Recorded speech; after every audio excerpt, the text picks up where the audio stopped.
there's no way to measure it, that guessing sometimes is wrong. So just because they're saying one's an upper, one's a downer, or whatever, I don't know how they tell you when you're in there, because I'm usually like, I'll take anything.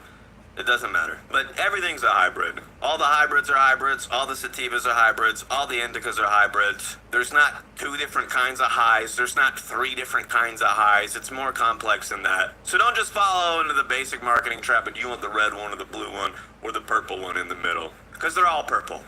It's different shades of purple. And my last and final tip for picking up at the legal shops is the percentage isn't that important. The THC percentage specifically is like a selling point for some places. Most places have it in their mind that you gotta sell the flower with the highest THC percent. You gotta sell the cards, the concentrates with the highest percent, because I've been in dispensaries.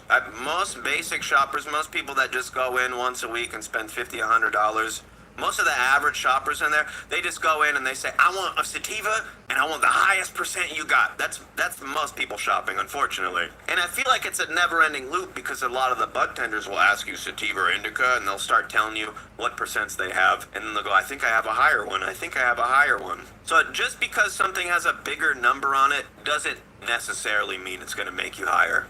Doesn't necessarily mean it's going to be better just because it has the bigger number on it. I've experienced this time and time and time again. The best flower I ever had in my life, 17% THC. It was super fresh from a living organic soil, small batch grow, super fresh. Some of the freshest bud I ever got.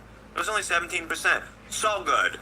I can't tell you how many places you can go and just get like the crappiest bud you've ever seen, like doo-doo tier mids, and it says 30% on it, 33%, 29.8% on it. There's so much bud out there in the 30%, because there's a lot of people out there, they only want 30% or higher.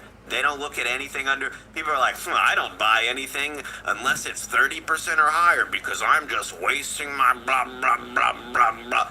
Like, they're just buying mids almost every time, guaranteed. There's so much bad bud out there with big numbers on it, and bozos are buying it. Now, I'm not saying that all of the bud with smaller numbers on it is better, but the number is really not the indicator that you think it is. So don't always feel like you gotta get locked into the numbers. Like I said earlier, the most important number to me is usually the harvest date or the price. That's a pretty important number. If it's just way too much, I'm not gonna get it. Those are my 5 tips for shopping. If you have any tips I missed, leave me a comment or tune into my Twitch stream. I go live after 9 p.m. Eastern for a smoke session, so come get high with me and shoot me some of your tips over there. And if you didn't hear about why some dispensaries hated me, check out this video right here. I've been to a lot of places, and some of those places groaned when I walked through the door. Have a lit day, my dudes.